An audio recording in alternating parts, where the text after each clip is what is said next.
Welcome into a Friday edition. It is orange and blue today. That means Cecil Lammy, Andrew Mason, a little rock music, and talking about the roster being set or not around Bo Nix, Mace. I would argue it's not set because it's missing a very important element. An element that, you did get by without last year. You thought you had it. Turned out you didn't. That, of course, is a real primary thrust at running back.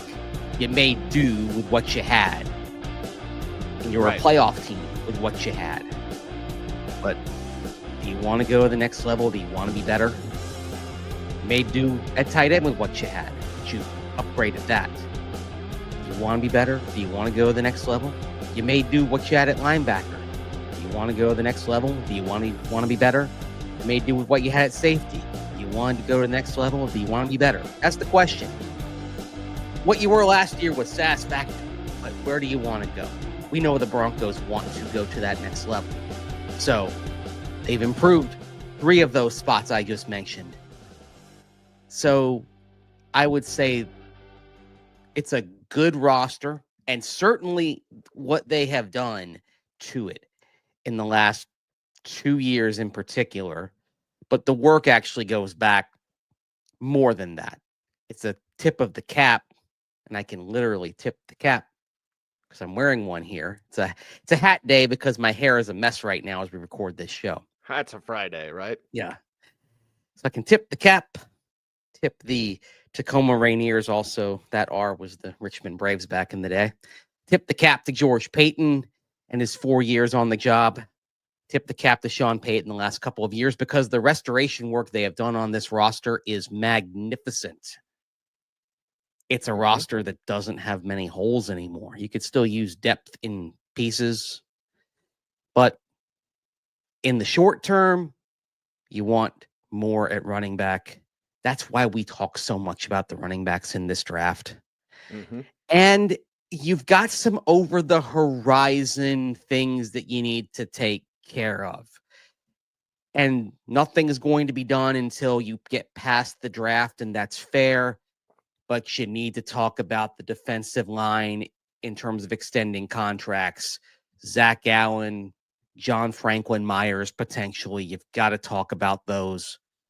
And you need to talk about the contract extension for Nick Bonitto, which, based on the contracts we're seeing for edges, will not be cheap. I mean, as much as you paid for Pat Surtain, there's a decent chance that Nick Bonitto comes in right there. You may have to have the question of saying, do you pay Nick Bonitto more than Surtain? I'd say, is there a way to make sure that he's not paid more than Surtain, just because that seems to be a bit awkward? But as we've seen with some of these edge contracts, they've gone up and up and up. I would like to kind of keep Bonitto's contract below Surtain for overall team building purposes. And I would feel the same about Zach Allen, at least on an average annual per year basis.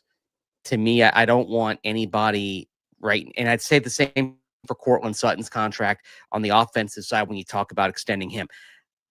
Until you get to the quarterback in a couple of years, and maybe when you have some longer term discussions elsewhere, I don't yet want a contract with a higher APY than Pat Surtain.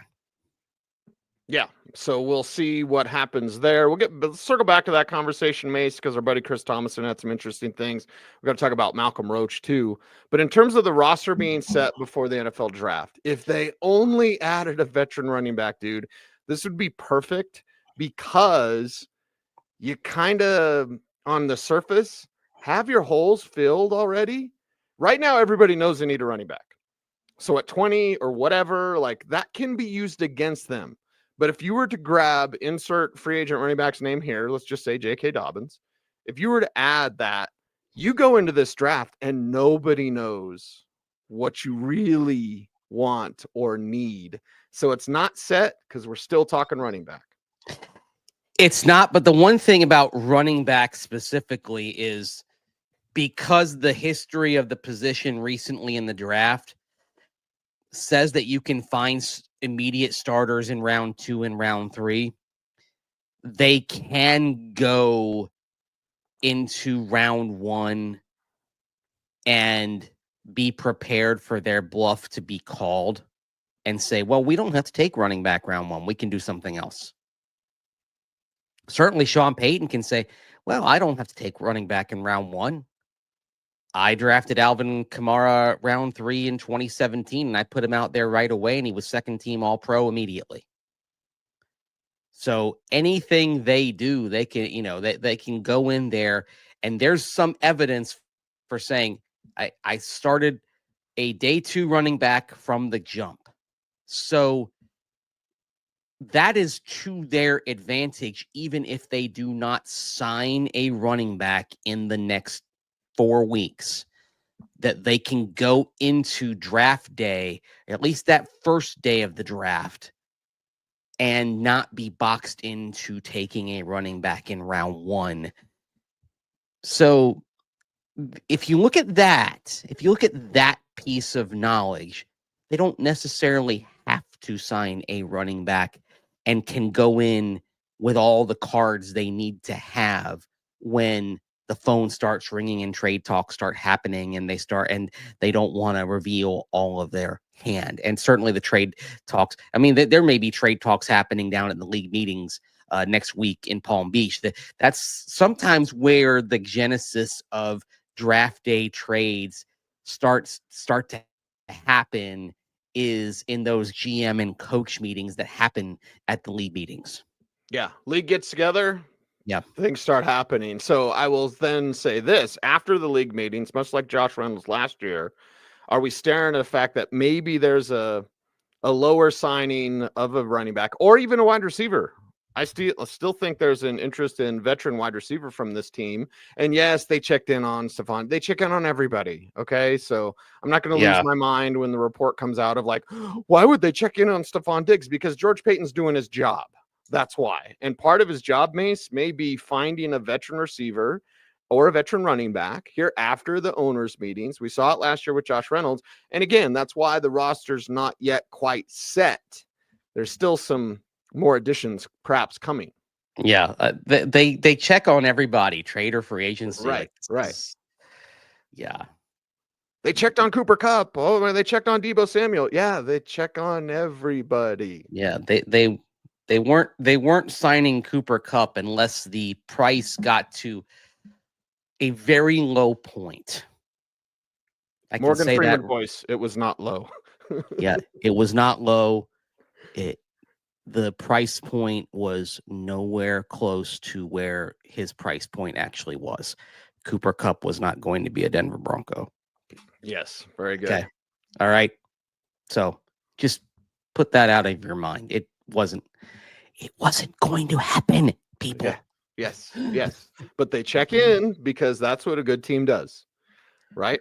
Good teams check into all these things. Okay. Yep. Like, gosh, it's no controversy here. It's just what they do. And again, they might be adding another player or two before the draft. We're, left to wonder who that might be. And maybe after owners meetings, that happens. But let's just go over some of the receivers that are still on the market. Okay. Keenan Allen, Amari Cooper, Tyler Lockett, Robert Woods, Nelson Aguilar, DJ Chark, DJ Chark, Elijah Moore, Brandon Powell, Chris Conley, Jamison Crowder, Allen Robinson. Those are some of the names still out there. Okay. Yeah. Of those, which one do you think makes the most sense? I mean, people would say like get a Tyler Lockett or something. The one that makes sense is probably Cooper. If we say more like Sean Payton like, but again, the price tag has to be good. And if you Cooper, maybe you don't have to take that, reasonable offer. Maybe you're looking for a little bit more. A guy like Cooper's got the skins on the wall to be able to do that, even though it is almost April. Well, I mean, the Stephon Diggs contract, that was more than anybody expected. It was obnoxious. Yeah. Did that suddenly drive the market back up again a little bit? Mm-hmm. Yeah. We talked about how it changed Sutton's deal. It changed everybody's deal. Yeah. Did it all of a sudden drive everybody's number up at least a couple of $1 million a year? Mm-hmm. And so maybe nothing happens immediately like a Josh Reynolds happened last year because you wait for the market to settle back down again, perhaps. Right. So, you kick the tires, you call around, you look around. Maybe, hey, something could happen even closer to the draft. The Zach Wilson trade, for example, happened close to the draft. A good example, go back to 3 years ago when the Broncos brought back Melvin Gordon. They did that, I think it was like 3 or 4 days before the draft happened. Okay. So that may be something, think of something like that. As far as if it doesn't happen next week, maybe it happens right before the draft. And this could be, I think we're not just talking about wide receiver. I think we're talking about running back as well. The name that does pop in everyone's mind, I think, when you talk about running back, I think 2 names come to mind, I should say. And that's J.K. Dobbins and Jamal Williams. Right. That makes sense. Jamal Williams, I think, is your short yardage, first, second down. He's kind of your plotter back. J.K. Dobbins, I think he has some explosiveness left in him, but the question on him is, can he stay healthy? There's also Chase Edmonds around who, he had a cup of coffee with the Broncos a couple of years back, of course. I love bringing up Nick Chubb in this conversation because if he's healthy, this is the Greenlaw Hufanga conversation. If he's healthy, I don't know what's left with Nick Chubb, but I'd like to take a look. Get him around Bo Lowry, man. Bo Lowry he's got the good stuff for everybody, getting on the right track, right meals, right program. Like, it's a good program. Intriguing buy low option. Yes, very much so. Buy low and potentially nice value. Yes. But the thing is, if the Broncos had to go marching into the season right now, if they had to go play on Sunday, right now their running backs, if they've had to go play on Sunday, would be Audric Estime, Tyler Bidet, Blake Watson. You and I would find ways to be excited about those guys. Sure, yeah. Right. Especially the last guy. I want to see more Blake Watson. I don't know if that's going to happen. Yes. And maybe that's what we're, when we see others that are excited about where the Broncos stand, maybe that's part of it as well. Because say this, we are excited about this running back class with good reason. I think it's not just us. It's a lot of people out there that have been doing this draft thing for a long time like we have. But it's also, if you're going to have a vacancy, if you're going to have something that's open on your roster, running back is actually a good spot to have open because that's still a pretty easy spot at which to find people who can still help you. And it's also a pretty easy spot to where you can find some guys, even on your roster, in the depths of your roster, that are young and can help you. And I think that's part of the reason why you have some national pundits like Mina Kimes and Sam Munson, who on Mina Kimes' podcast this week, they got into rosters. They were going through rosters league-wide. What they had to say about the Broncos was interesting. And considering what we've heard about the Broncos roster over the last few years, let's just say we haven't heard this sort of talk about the Broncos roster in a long, long time. Man, that roster's good all of a sudden. Denver's one of those teams. So I only have 2 needs. As my top tier needs. Sorry to interrupt you, but I had the exact same reaction. I was like, damn. Okay. All right, sorry. Keep going. Yeah, like there's some teams where you go through and I'm doing these notes and I'm like, man, there's a lot of needs and it's putting down lots of different positions. There are other teams where when you get to like the second or the third need, I'm writing question marks at the end of them. Like, I mean, is it a need? Kind of. So like Denver could use another wide receiver. Cortland Sutton is either a high end 2 or a low end 1. So depending on, how you view him, how you draw that line anyway, they need the other one, right? Whichever one you view him as, you need the other version. They could use a running back, but I don't think it's necessarily like a desperation need. And then you're into does Evan Ingram keep you away from drafting a tight end, right? Like if you love Colson Loveland or Tyler Warren and they're available in your spot, would you still draft one given that you brought in Evan Engram? So, but like it's a couple of little skill position players. Yeah, what I love about the Broncos and the position that they're in is they can now draft from really not a place of desperation. So I did my needs before free agency just for my own usage, not for the pod. And then I go back after free agency and they addressed so many of their needs, like linebacker, tight end. As you said, it's not prohibitive from them improving or adding or getting younger and cheaper at those needs, but it gives them a lot more optionality because they were one of my free agency winners. I absolutely loved their signings, some of the players that they added on both sides of the ball, frankly. And I share, it's just running back, receiver is what I had as the two main needs, but not, out of total desperation. Running back, they're going to draft a running back. I think the question is, when they would be a potential Hampton team for sure, but they could also wait because I'm going to talk about an exceptional running back class.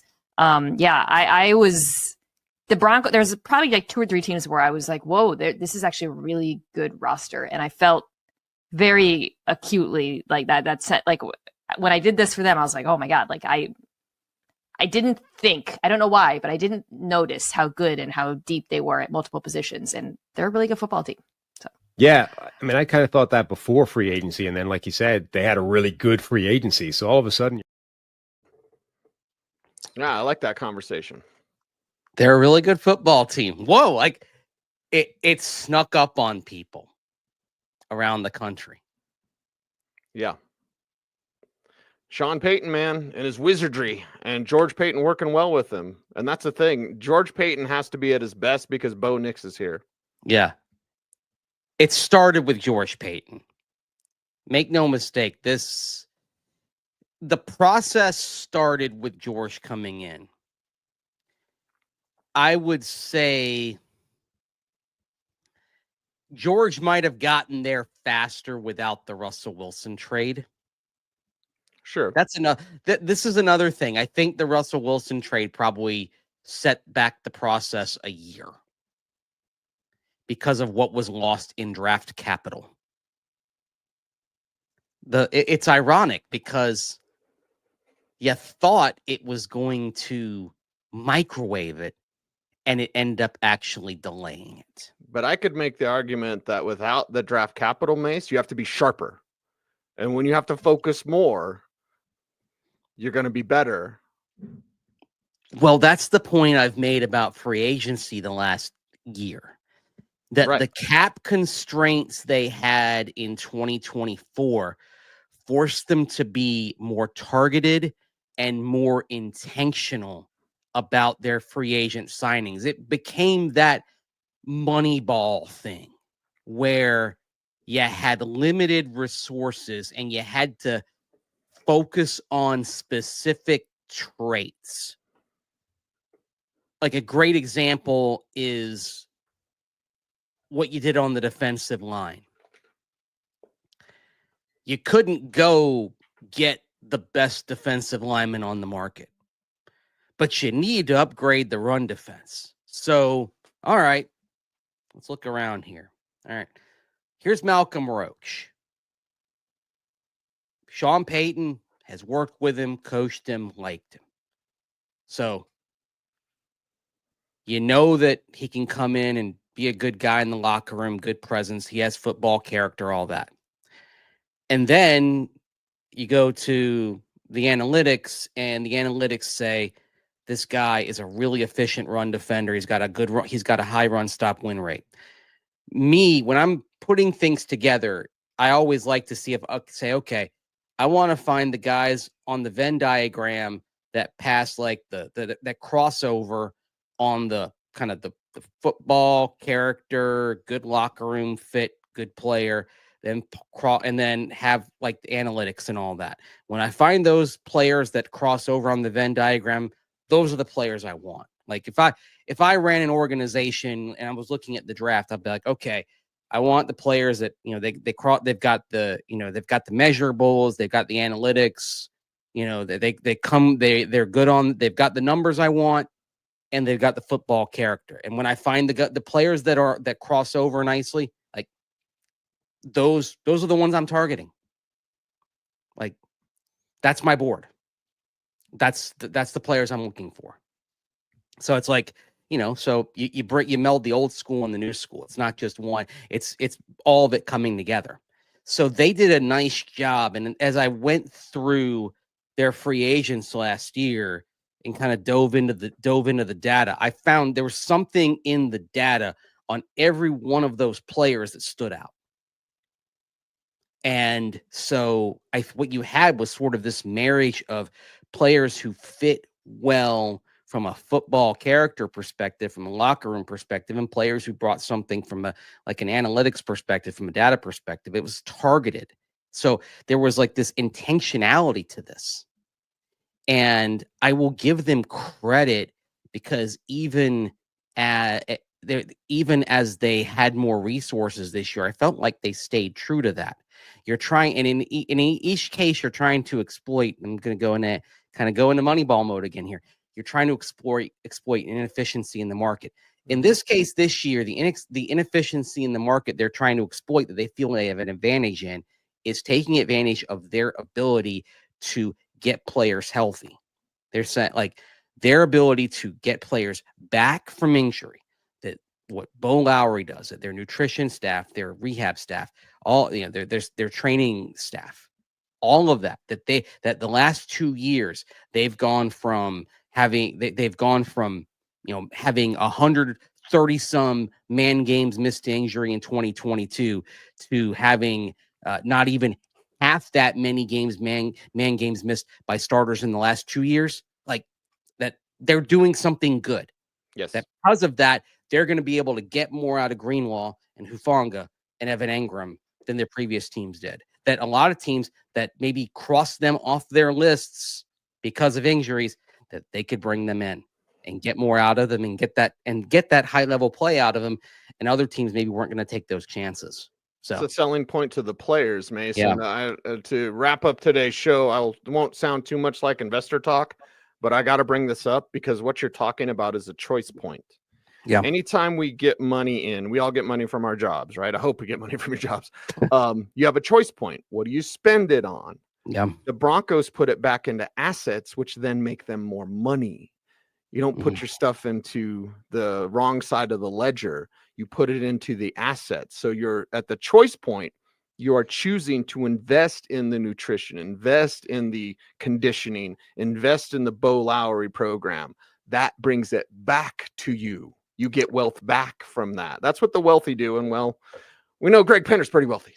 And here's the thing. People say, oh, well, where does it make a difference having really wealthy owners? Yeah. Because everybody has ultimately the same resources under a salary cap. Sure. It makes a difference. The only salary difference it makes is the Broncos can they can put a lot of guaranteed money in because it's easy. They can just put that in escrow. They have resources that the previous ownership didn't. But where they can go buck wild is they don't really have a limitation in what they can spend in travel, nutrition, facilities, weights, taking care of the field, all that stuff to support the football operation.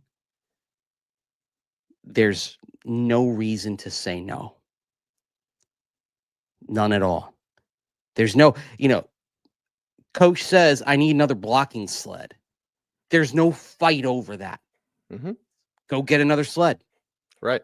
Does it help you do your job? Does doing your job help this team have a better chance of winning games? Then go get another sled. There's no going to war over little things. It's ROI. Yeah. And that at some organizations in this league, you are going to war over. Yes. Internally. Mm-hmm. There's none of that with the Broncos. That's really helpful. It's fantastic.